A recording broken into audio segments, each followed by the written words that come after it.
So let's talk briefly about karma and grace. The difference, karma versus grace. And again, as most of the time when I'm talking about things, I'm not approaching it from kind of the standard interpretation. For example, the word karma, some people just, karma. And even when I say karma versus grace, it means karma, that again, versus, grace, You don't usually say karma with a smile on your face and, grace with the opposite. But karma is not to mean something negative. It means cause and effect or other variations of that, but it means cause and effect. You could have good karma back. It just means it's like neutral emotionally. It just is what it is. But karma, this thing that says cause and effect, meaning whatever you put out, you get back. Not just the usual interpretation of that, you get back what you put out. It means literally and without emotion that the wheel just turns. If this is what I put out in thought, word, deed, that's what I'm going to probably see come back around. There are biblical references of that, an eye for an eye, and so on. And you can't take it too literally. You can't take it too literally. Like when you say, that means if you live by the sword, you will die by the sword. There's another one. But it doesn't mean always literally that if ever you flailed a sword in battle someday, you have to do that again. What if the age of swords is gone? Oh, you have to then accidentally fall on a sword that you had on a statue in your home one day. I mean, way too literal. And even beyond the word sword, it's if you live by hate, hate is you. Not just that hate will come back. If you live by hate, hate comes back. But it's you, because it is you. As you judge, so are you judged. Again, not literally, I judged you, therefore I'm going to be judged by you. As I judge, I'm already judged. Now you would then say, well, karma then is that we judge, and now something's going to karmically come back. That makes sense linearly, so you can keep that if you'd like. But there's a deeper story to this. Believe it or not, if I get angry at you for something you've done, I could say, well, you made me angry. The truth of the matter is I'm already angry, evoking some action in you towards me, and so I'm already seeing what I already felt. You don't cause me anger, I already felt it, but you did trigger it. That's all. There's a difference. Now, somebody then says, okay, well, I really liked hearing that for a second. It really started having some spiritual depth to it. Then I thought about my ex. And now I don't like that rule because I did nothing. I was wonderful, perfect saint, and they were just mean. Okay, maybe. So I'm not saying that you overtly and consciously were causing them to be mean or hurtful. But I am saying that even inside, even if it's not that I'm an angry person creating you to do things to me to cause me to then seem angry, I'm saying that inside of us, guys, our lack of holy presence, our amnesia, as Buddha puts it, our amnesia, our forgetting who we are automatically sends out a frequency. Here's somebody who has forgotten who they are. That is the first cause of problems. It isn't someone upset me and now I'm going to get that, because karma, according to people, karma would be in this lifetime, but karma, when you don't resolve it in this lifetime, is called reincarnation. So reincarnation is nothing but the continuing saga of karma. So you did something to me and I haven't gotten you back yet. We'll have to come back and do it in the next life. So technically, forget that there's an exit to the other side and then you get born again physically. Just imagine all the lifetimes actually are strung together. So imagine you've seen magicians, with the strings. 1 minute they look separate, a little magic, they're all connected. So connect them. All your lifetimes are a long thread string. They just run. It looks like a sneeze, which means you died and then you came back. But you sneezed and you just continued. So when you have some issue with somebody as one of the pieces of rope or whatever it is, you sneeze, it doesn't matter, you still came back and you're still doing it. Karma, reincarnation, is just an illusion, meaning in several ways. But the reincarnation's an illusion. You don't really leave. It just looks like it.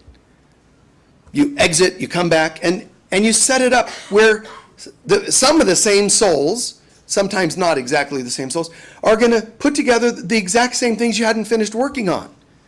So even though some of us are like, oh, I believe in reincarnation, it's wonderful. And it is, it's very fascinating.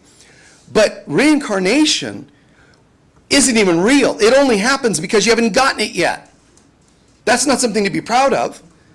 But we all have been reincarnated, don't get me wrong. I'm just saying, at the end of time, we'll realize I don't have to do it anymore. Karma and reincarnation are coming to their end. So time is speeding up so that you don't get to be gone as long. And you can say, well, God, but I need some recuperation time. So you die and you need to go live on Venus for a while, or wherever, some other planet where it's not so bizarre. The Earth, the asylum of the solar system, Well, but, I mean, it is, but, I mean, no offense if you don't like that, but, that's just one of your voices speaking in this asylum, It is, and I mean that, and that's very important to understand that. This is the asylum in more ways than one. I know that we have happy days, but that's what we call the asylum. Happy Days Asylum, or I don't know, Sunnyvale, I don't know. We give it a nice name, but this place is an asylum, and we go, no, but I love rainbows and kitty cats, and those are psychotic experiences you're having. I'm sorry. What I mean is this, bear with me. If you completely woke up right now, you wouldn't see any of that anymore. But I love rainbows. The rainbow disappears. There's a rainbow inside that you'll be able to see when you stop seeing that one, and it'll never go away. Oh, but I love my kitty cat. Your cat is going to die. But the cat inside will never die. The love you feel for that cat, that entity, that soul, whatever you want to call it, actually doesn't exist out there as a furry critter. It exists in here as a concept. And it cannot die. So I know you're sad when mom dies and you don't like this thought, because that's still the wounded, limited person. Anybody that doesn't like even what I'm saying right there is just confirming their woundedness. We should marvel. Oh my God, I can't wait till it's all together. Till I experience something that can't disappear or ever die. When you still say, no, but I have to have. I will never let go of my TV set. You have a problem. And I understand the problem, but you're not done, and it's sad because you still have to reincarnate in the land of televisions or whatever it's going to be. One day, all beings, I don't care who they were or whatever they've done, one day all beings will be able to experience, rather than see with the senses, experience with the senses, they'll be able to experience internally. And that's where we start to move into something else. On earth, karma's good because it keeps me in check. I do some things, they come back. But what most people don't realize is it actually doesn't work.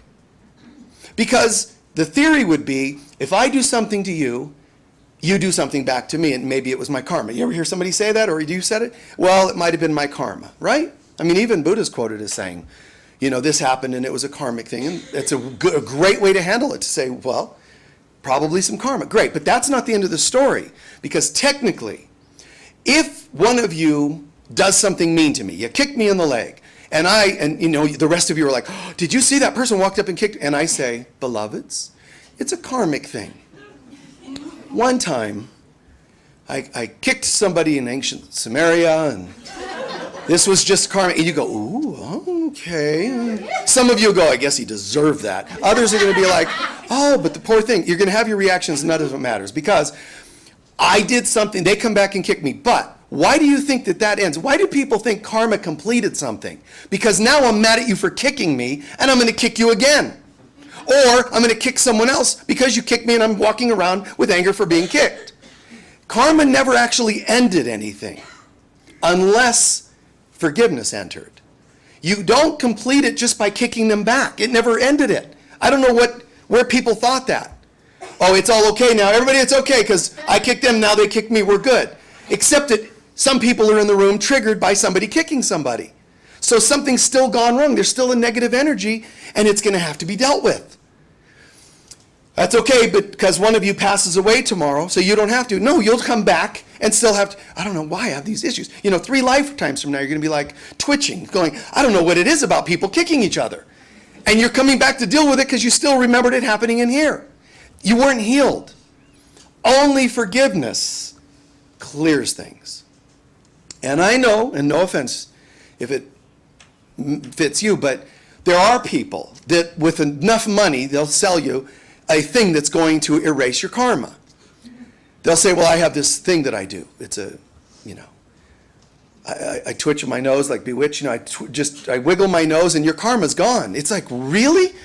Gosh, this is great because I have a dent in my fender too. Could you just, you can't just make, if I believe that I'm an incomplete, unlovable being, you cannot erase my karma. It can only be erased by returning me to whole consciousness. Do you see what I'm saying? You can't fabricate that stuff. I don't mind people saying it. Maybe even to a degree they're helping you clear something. But a person's not going to just clear your karma for you if you're not in the consciousness of karma being cleared. Because it's called free will. So I can stand on one foot and I can recite a certain chant and I can smudge you and say, now your karma's clear, but if inside you still carry guilt about something you've done, it won't just make your guilt go away unless you decided the guilt can go away now. You're the only ones that can do that. Even in the Aquarian gospel, masters are being asked, can you clear my karma? Can you fix me? And they're saying, mankind creates it, mankind has to release it. And it's through forgiveness.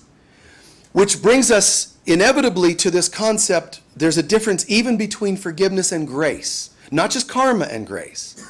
There's a difference between forgiveness and grace. Forgiveness is grace implemented in the third dimension. When there's no third dimension, you don't need it anymore. So forgiveness is the only illusion that's worth anything. Why did I call forgiveness an illusion? Because it's only used in the world of illusion. So God said, I have just the illusion for you. Forgiveness. Why would God give us an illusion? Because you only believe in illusions, I got to give you one that'll help you lead to the non-illusion state of mind. And when we get to the ultimate state of mind, you're in a state of grace. But be careful, because people think grace, I earned grace today. People used to pay the church for grace. I've been naughty. Could you bestow, grace upon me? Well, it depends how much you have. That's what they used to do. And so people could have their sins sort of washed away. Grace doesn't exist in this world other than expressed as love, which becomes forgiveness. So in this world, we practice forgiveness. When you say, I want to know what grace is, that's being back in the state of God before anything ever happened. You don't say, I want to get to grace by forgiving. Grace means I'm at such a high level of consciousness that nothing ever happened. There's nothing to forgive. I woke up and I got it. It's an illusion.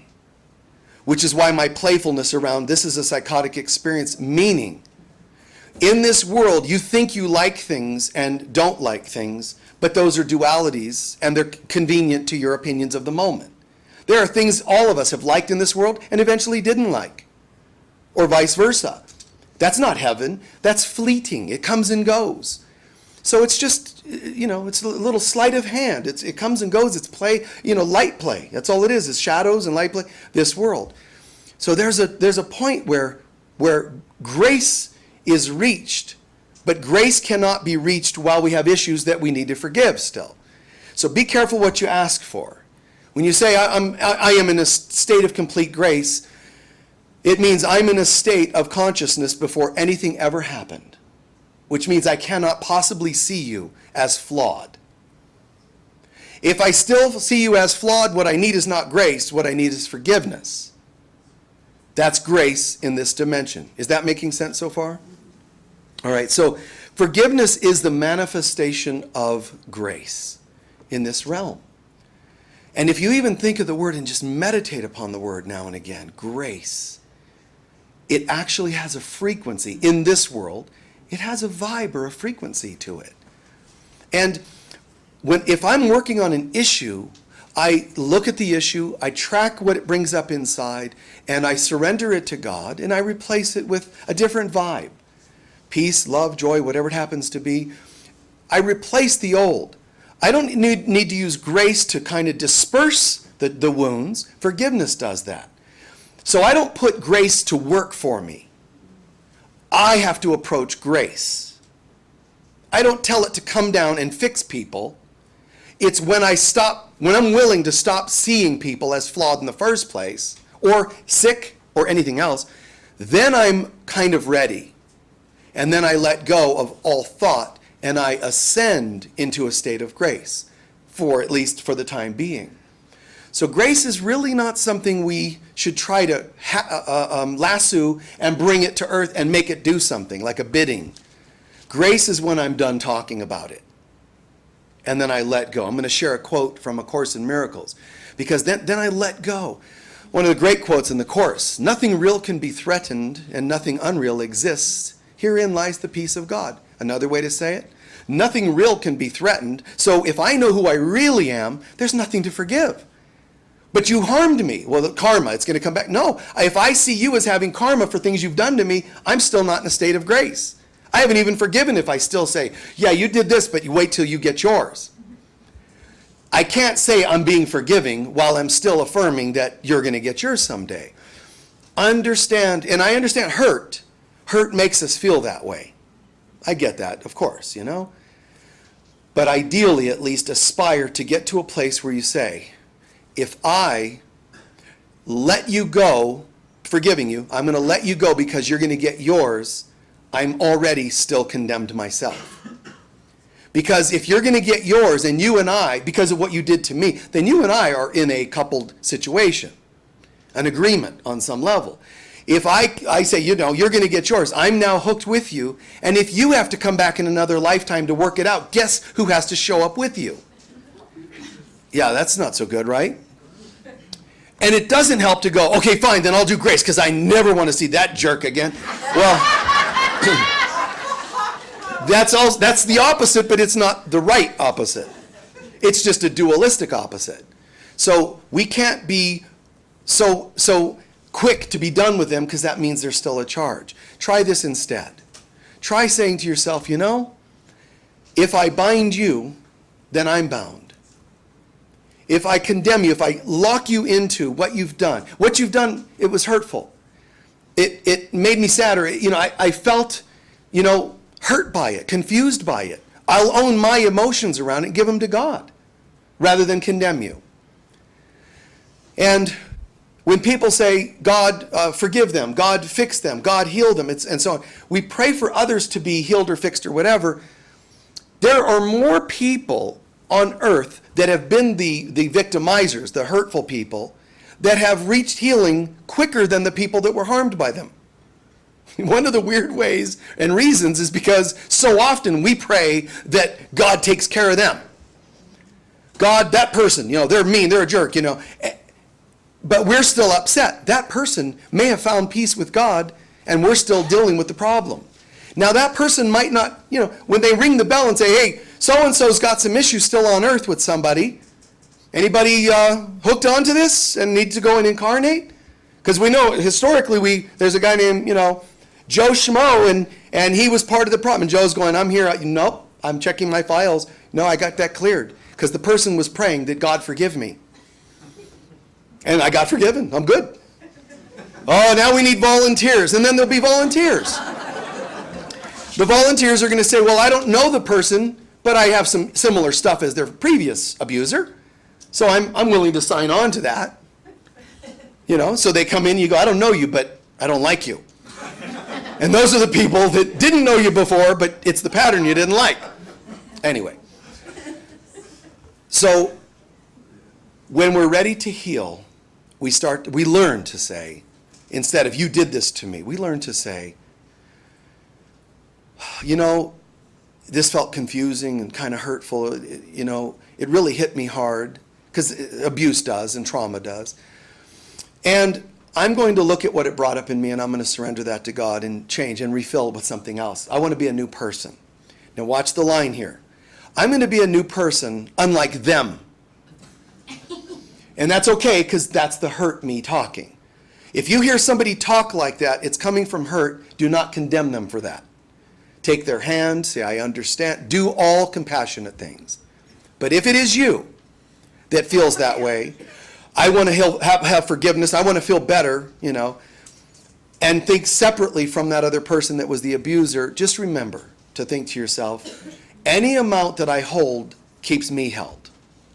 And another way to do it is, what would you like instead of hurt? What do you feel? I feel confused, and I feel abused, and I feel taken advantage of. Okay.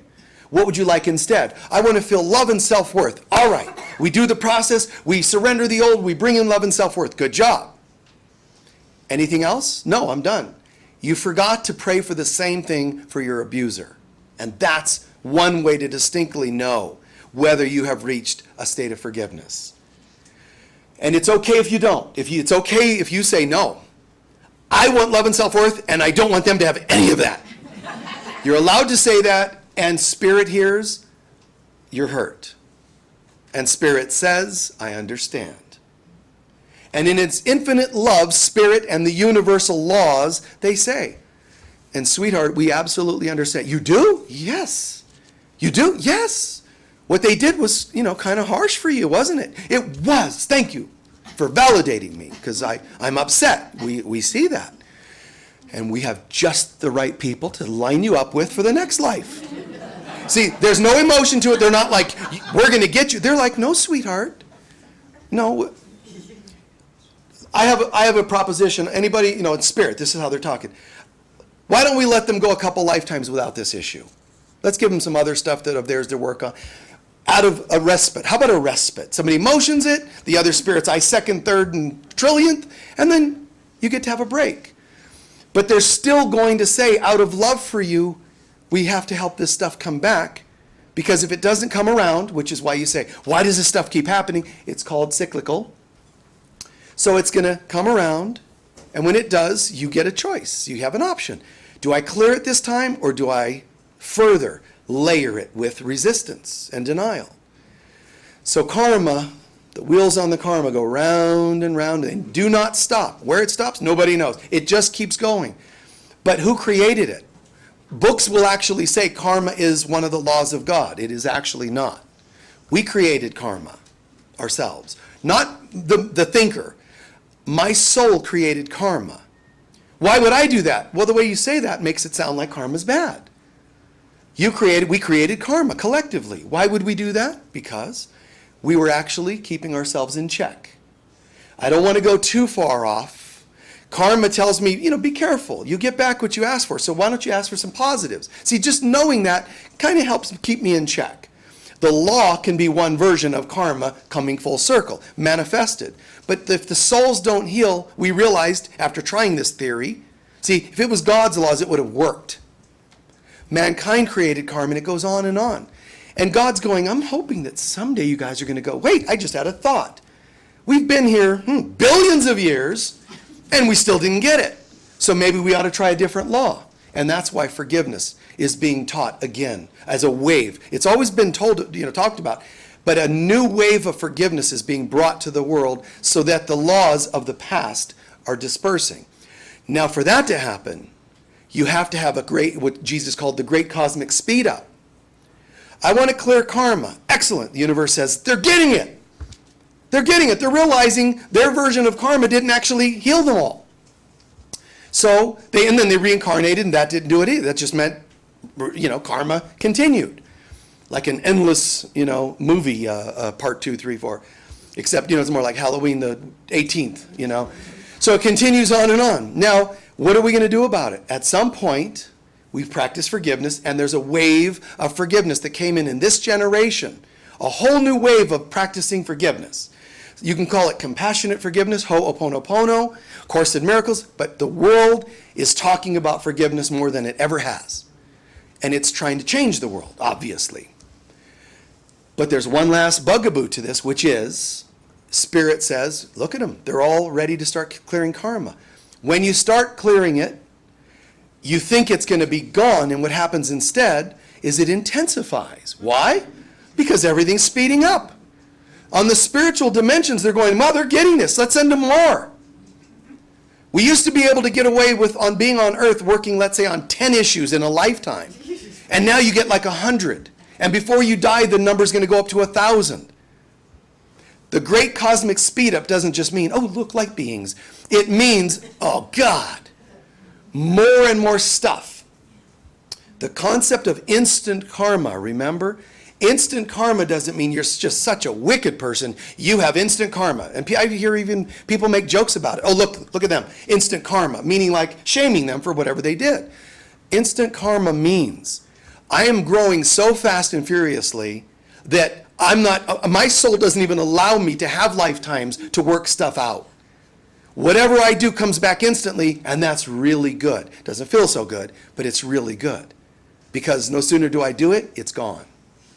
Why? Because I see stuff and I use the forgiveness process. So forgiveness it truly clears you, but not in the way you might think. Forgiveness clears us, but it clears us and allows more to come to the foreground, so you can work on more. That doesn't sound like a great sales pitch. You know, hey, everybody, the world, let's do a whole DVD on forgiveness and advertise it, and you'll have even more stuff come up than ever. You know, people aren't buying that DVD. They want to go, get denial DVDs, or whatever. Forgiveness. But before I sound like a bad salesperson for spirit, forgiveness, what happens is more stuff comes, doesn't feel very good. But you know what's amazing?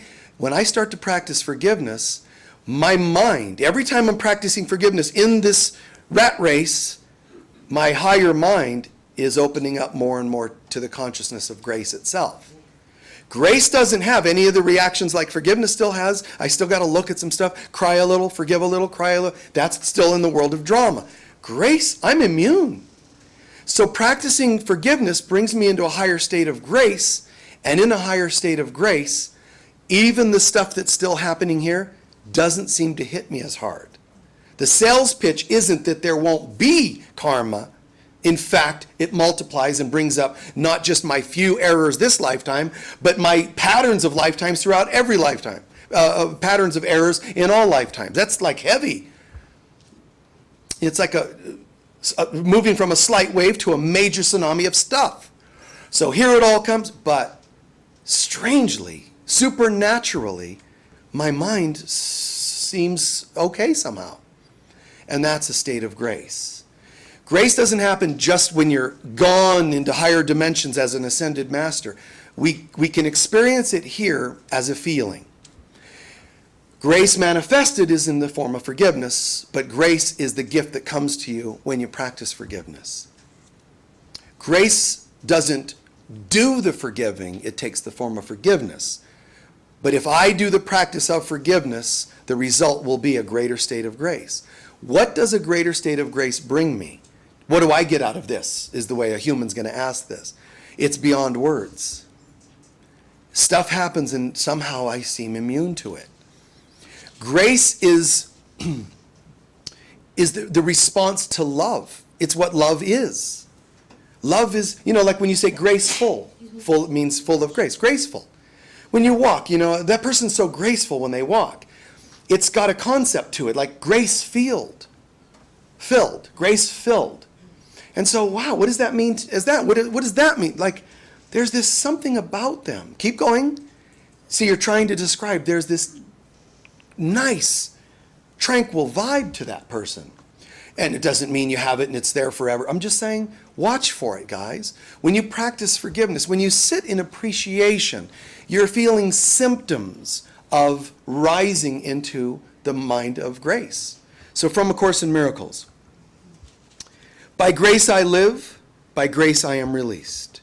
Grace is the world's most lofty aspiration, for it leads beyond the world entirely, which is why I said, it's like an asylum. And grace takes you beyond this world entirely. It is past learning, yet the goal of learning. For grace cannot come until the mind prepares itself for true acceptance. Grace becomes inevitable instantly in those who have prepared a table where it can be gently laid and willingly received. an altar clean and holy for this gift. See, all that I've said, technically you could say, is encapsulated in that. It's this highest aspiration, but you'll see it manifested here in different forms, such as forgiveness, but it's this highest of aspirations. And it itself, you can't take it by storm, but you can and must prepare a place for it on the altar. A state of grace. And grace is synonymous with trust. How so? Because grace is like, I feel tranquil. And then watch this. I feel tranquil. I don't have to worry. Why? Because I somehow feel like I trust. Trust in what? That God is. And if God is, I am. And for me to be, we are. And everything's chill at that moment. The grace of God. Wow. The grace of God isn't the kitty cat and the rainbow. Those are still things of this world. It's not just my forgiving you. That's still of this world. There's a grace beyond human comprehension. I aspire to that. But I can feel it here while I'm here in whatever forms. When we sit in the presence of God, we sit in the grace of God. So it's so amazing if you think about it. Karma is fading, but it fights harder to survive. But the day of karma is coming to an end. Buddha tried to explain that. He said, I can see there's this wheel of illusion that people live under. And it's a karmic wheel. And I'm just paraphrasing, but it's like him saying, no. If you get on that wheel, you're caught by that wheel. Then you do, and it comes back. He's saying, what if the wheel is moving like this? What if you stay in the center and the wheel turns around you? Now, this is important. If I stay in the center, does the wheel disappear? No, but it disappears from my experiencing it. Does that make sense? Okay, so the wheel, I'm not denying karma, but I'm here. So it still moves. Okay, so now I meditated, so I'm perfectly in my center, and the wheel of life still turns. There's karma and stuff. Never exists for me again? No, I'm here. That wheel's turning, and all I have to do to feel the wheel again is move a little to the left or a little to the right, which means what? Out of balance. Out of your center, out of balance. How does that happen? Well, every so often, you're trying to Om Mani Padme yourself into enlightenment, and I just don't even pay any attention to anything negative anymore. La la la la la la la la la la. You know, I'm just really holy. This is my mantra of spirituality. La la la, denial. You know, not just a river in Egypt anymore. Denial. So I think it's a great one. So the la la la denial, but wait, all of a sudden I'm peaceful. Look at me, la la la, and then something in front of me, something on the news. Hey, did you hear? And all of a sudden, a reaction, caught in the wheel, and once you lean a little into it, boom, you can, you know, it can take you. It can take you, guys. That's why spirituality, I've said so many times, is not about believing that's not happening. It isn't in reality, but in this world it's happening. There's still hurtful people and seemingly doing hurtful things to hurt people. So today I need to ask why I got caught in that. Because you're not going to fix the world through politics, through economy. So Buddha's trying to say, hold your center. Did he say this stuff isn't happening? Just hold your center. And if ever you lean a little right or left and get caught, as soon as possible, catch that you've done that. Snip what cord grabbed you, whatever hooked you as it was going by. Don't blame the hook, nor the fish line, nor the fisherman that hooked you while they were flying by. Ask yourself why, just like a fish seeing a metal object in the ocean typically shouldn't be going, oh, that looks attractive. It's not even indigenous to its environment. So why was I like a fish going, oh, look, a metal object that looks pointed and hooked. I think I'll have a bite of that. Why are you still susceptible to predators, hurtful people, selfish people, people taking advantage? Why is that still attractive? It isn't. Oh, look. And there you go again. But they were good looking this time. But they were a solution. They promised me a raise. Hook, hook, hook, hook, hook, hook, hook, And that's a human being, just hooked everywhere, leaks, codependence and addictions. A spiritual human being doesn't blame them.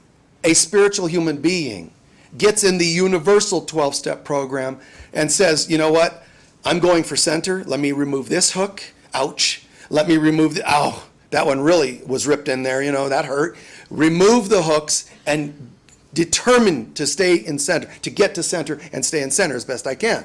I say as best I can instead of perfectly always, because I'm not going there and then shaming myself when I slip. I'll do what I can. Center, a little right, oops, recalibrate, and we know when we're off. When you're not feeling peace, you're not feeling grace. When you're not feeling grace, you're not in the mind of God. When you're not in the mind of God, you're in the pain world, and stuff's going to then happen. But I have a solution. I'll blame others for getting me there. It won't help. It actually won't help. I'll even blame my karma. It won't help. Take the hooks out, and try to get here to this place where all of a sudden, don't pretend that you're perfect and without emotion. It's not going to help. Cry when the stuff comes up. Feel when the stuff comes up. They're just other hooks of this world, but feel it for a second. Just say, okay, I see it. Let me remove that old memory that just brought up some pain. And it's okay, and come back to center. What if I need to process it? Then process it. But remember, as soon as possible, without being obsessive, as soon as possible, get back to center. Not because I'm telling you, you must, as a religion would tell you, you have to do a certain thing. I'm saying it's where your peace lies. So it's just good advice. I want to know the grace of God, and it's found right here. Not because if I'm in this world trying to be centered, that's not where grace is. Grace is here. But when I get into this centered place, the light of God shines through the dark clouds and illuminates me. That's where I feel grace. Grace is really here, but I can feel it when it comes through that hole in the sky, so to speak. The light comes shining down. I go, wow, I was cold a minute ago and I feel kind of cozy and warm right now. Oh, because the sun's coming through the clouds. It's like that feeling. Chilled, suddenly the sun comes over and you feel it warming. And that's what grace can feel like even in this world. Then imagine if that's a symptom of grace, how much more it becomes when I get the real picture, the real absoluteness of grace. We're going to take a few centering breaths.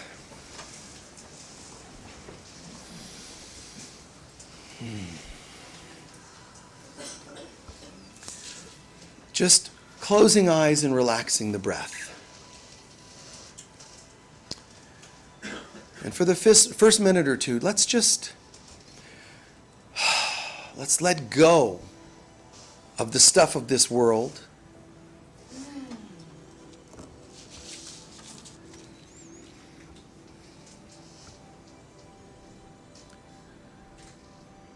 And let's integrate some important concepts today. Grace. Like this beautiful umbrella of light in the heavens. Grace. I would love to feel that grace that's up there, seemingly a distance away. And then think of the word karma in comparison in this world. Karma. We're living a world, a life of karma, wishing for grace. Divided we fall. Feel what it's like to be in karma, wishing for grace. It causes angst, usually. So in this moment, Father, Mother, God, I'm going to recognize and own that karma has been our creation, our manifestation in this world. It has pros and cons, but it's still of this world and still seems to keep us bound to have to come back and do something else, fix something else. So in this moment, we're taking responsibility in our individual lives, our collective lives, all of us watching this program right now or in this room, But we're also saying it for all humanity and for all time because we're part of that collective. We have the right to do so. Karma has been our make-believe manifestation. And today, even if we're intimidated at the idea, today we're going to surrender that law called karma. Even though our heads tell us it keeps things in check, or it does this or that. We have good opinions, bad opinions. None of it's anymore going to be kept. We're going to surrender it unconditionally. And the head sometimes says, but then what would there be? It could be chaos. Yes, that could be, but not likely, because I'm choosing grace. I have emptied myself of a belief of karma, Father, Mother, God, and the best of my ability right now. And I welcome in something else, your light, your grace. And I know that grace will be pushed away if I do not practice anchoring it down in the form of forgiveness. In what form might I manifest forgiveness? Stay centered in a state of grace right now, filling up with each breath, grace, grace, grace. And during this next couple of minutes, anyone or event or circumstance in your life that does not resonate with peace, tranquility, joy, anything that seems off, would be something waiting to be forgiven so that grace can be anchored. So stuff comes up, let it be. Let it come. Let the Holy Spirit help you determine what needs to be shown in front of your face so you know what needs to be released. Take a moment with that.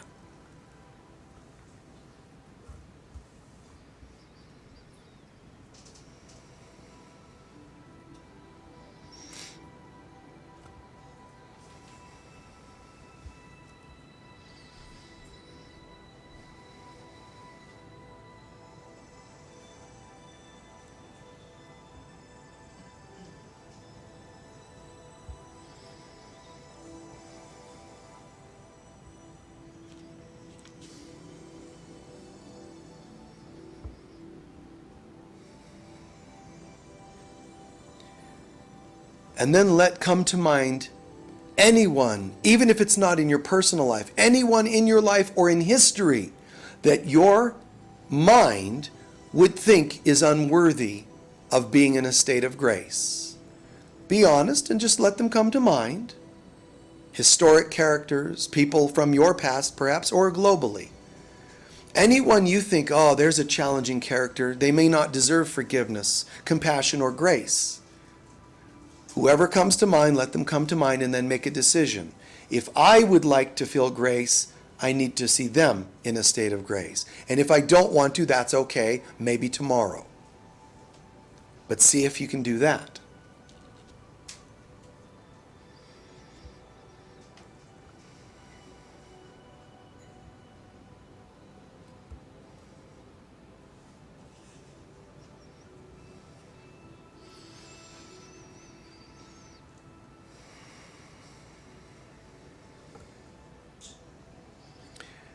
And we do this because we know grace is part of the consciousness of God, as is oneness. So we can't have grace exclusively for ourselves.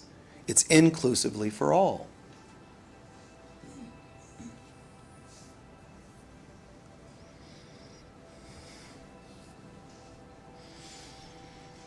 And as I call in grace and ground grace in and around me, it helps disperse the graceless world. That which was not grace disappears into the light of God.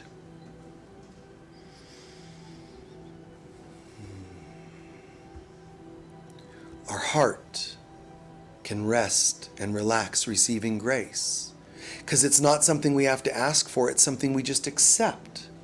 So let's accept it. No have to, no pushing, getting out of the way. Grace is.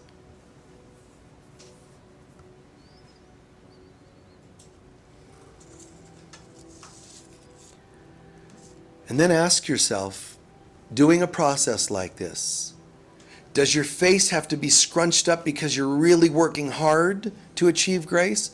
Or can you feel emerging a slight smile inside? And that's that state of mind that says, wow, in God/grace, everything is okay.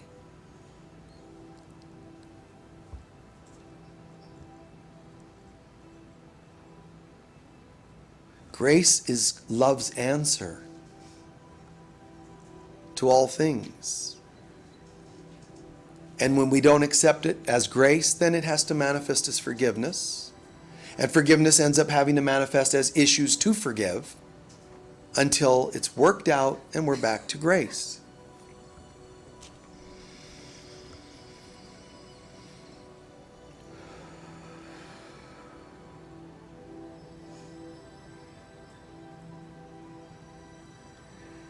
And we close with this last idea. Do I truly want to feel grace? Yes. Then, am I willing to know what I was like before the world began?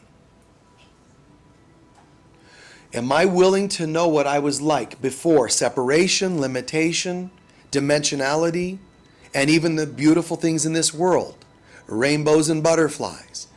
Before any of that existed, the pros, the cons, the likes, the dislikes, am I willing to know what I was like and what all beings were like before we came to this world, this universe?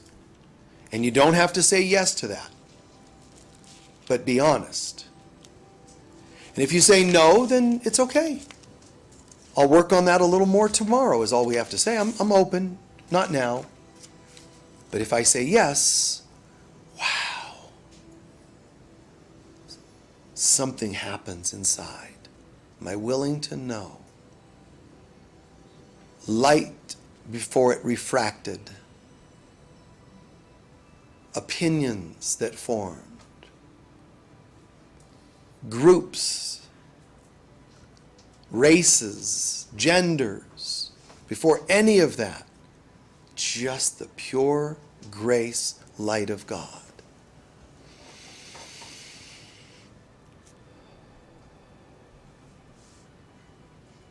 And we affirm yes, if possible, to grace. However, when I slip or if I don't choose grace, I will choose the practice of forgiveness to help me gradually bring me to that readiness.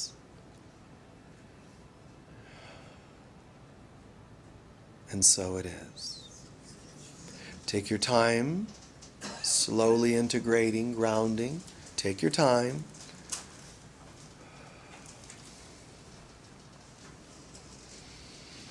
I want to walk gracefully.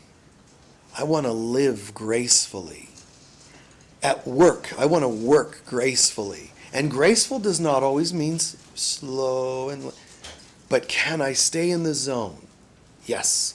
And let me do that. Let me choose to do that. Grace. All right. Grace that's not lived is not going to be integrated. All right? Live it in all ways possible. And remember, you're allowed to slip, and it's called forgiveness then. All right? Great backup plan. All right. Thank you, guys. We're going to take up our love offerings and then do a closing song.